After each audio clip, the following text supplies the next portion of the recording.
Good afternoon. Start with ULM. I thought we played pretty good against ULM on the on the Tuesday. We held them to 40 points, and we scored our normal 52 and got away with a win. Thought we played really well, and then we go to App State and we do opposite. They score 76, and I think we score 59. Just didn't have an answer for them.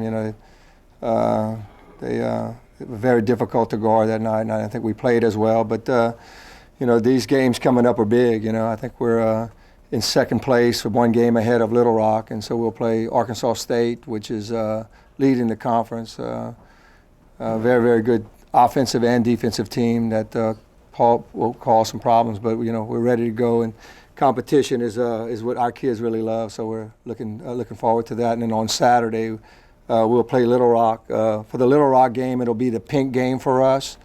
Where we pick a game where we have a pink game, and Bob has been gracious in helping us with donating some shooting shirts. We're going to auction off shooting shirts for women and men, and also Alfred Payton jersey. And the monies will go for our Garry Brodhead Foundation scholarship for the future of that scholarship. So we really appreciate Bob doing that and his men's program. Helping us to do that, and I think it'll be a big night. Also, there's youth basketball or youth sports night on Saturday, which they're inviting anybody that wears a jersey gets in free on Saturday night. So I think that'll be big, and we'll have some presentations on some checks that will be donated to that foundation too. So it'll be a big week for us, not only for my team but for my family. So, any questions? Coach, how big is this just confidence-wise and big picture down the road? We can be as good as anybody in this conference coming out of this weekend, these two games, and having that confidence that at the end we're still good enough to beat these teams. It seems like that's what the challenge is. Yeah, I think you're right, Kevin. I think it's a big challenge, and you can get a lot of confidence from beating a team that as good as Arkansas State. I think they're RPIs in their 40s right now. So, I mean, they're 18-3. They've beaten some pretty good teams and beaten them up pretty good. So it would be a great test for us. He's got 5 seniors that are starting. I mean, it'd be a great test, to see if we can, even compete with them. That's a main goal of ours. When we went to Arkansas State the first time, I didn't even felt we competed with them. So I think it'll be important. And, Joe Foley does such a great job in Little Rock. I knew they were going to come back and start to make a run, and they're playing really well right now. So that'll be another tough game, even though we have them home. They're difficult to score against. Their defense is so good. So I think this is a big week. It could help for us to move forward and get better. And that's kind of what we always talk about, and getting better, not only as a program, but from game to game.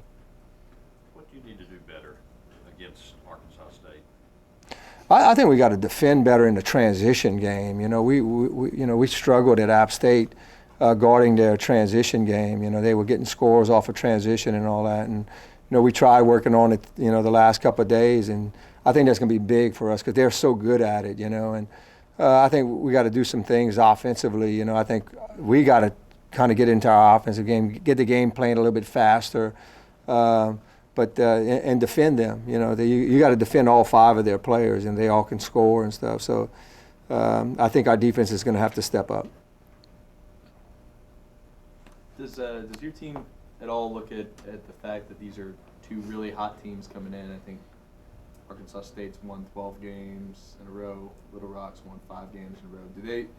Do they see that at all, or do you guys kind of just look at these 2 teams on their own and not look at what they've done lately? Yeah, I think you do. I mean, I don't even think you have to look at what their record is. You just know how good their programs are. Our kids know that, if you beaten Arkansas Little Rock or you beaten Arkansas State, you're beating the top of the conference. Year in and year out, they're pretty much the top of the conference. So we know that it's always going to be a big game. And I think, since we've been here, we've won some of those games at home, especially, and surprised Arkansas Little Rock the first year we were here, and then, last year we beat Arkansas State. So I mean, it's again, they look at it and they know that how good they are. I mean, I don't know how much kids worry about it. I guess they leave that to us to worry about making sure we're prepared for it. But it's going to be a tough week. You know, I think we got a tough road ahead of us. You know, and this could be a confidence building, like Kevin said, to be able to move forward in the following weeks too. Coach, I know if you throw out the games in Jonesboro, which you can't do, but if you do, y'all have actually played them last year in New Orleans and then the time here pretty well. What have y'all been able to do in the last few years, the games here, that you played much better against them? I think we were able to attack them on offense. I think that's one of the things that we did, especially in the tournament last year and in the win, was, you know, not be passive on offense and, you know, try to be aggressive on offense and then be aggressive on defense. I thought we, you know, instead of just kind of letting the game come to us, we kind of tried to dictate on how we wanted to play, and I think it helped. I think it helped a lot, you know, in that aspect. Is, you know, I think in Jonesboro it's been a tough time because they've dictated, you know, the tempo, and they've dictated just about all parts of the game. So hopefully we can come in on Thursday night and kind of, you know, put the pressure on them and attack them. I think it's going to be big for us, and we're working on that right now. Y'all typically do a great job with Gamble and then the inside player kind of. So is that, are we looking at the same challenges, or is that different? No, I tell you what, I think Heywood Broun is playing unbelievable, and that's kind of what we call the hybrid, the 4 position. But she can step out and hit the 3, and she can put it on the floor and all that. And she's the one that hurt us last game, you know. Gamble, we always can kind of find an answer for her to slow her down and all that. As great of a player as she is, you know, she just kind of keeps playing. But Heywood Broun is the one that we're more worried about. And so we've made some adjustments in practice, and we're going to try some different things to hopefully slow her down. And she can play inside out, so it makes it a difficult guard for us, you know. And he's playing, you know, it's funny how this league has turned into a guard play. You know, he's playing 4 and 5 guards at a time instead of any post players. And I know once we first got in the league, everybody had post players, and now it's more of a hybrid type game. Everybody's trying to get up and down, trying to score quick. Okay, everybody good? Okay, thank y'all. Thank you. All right, bye.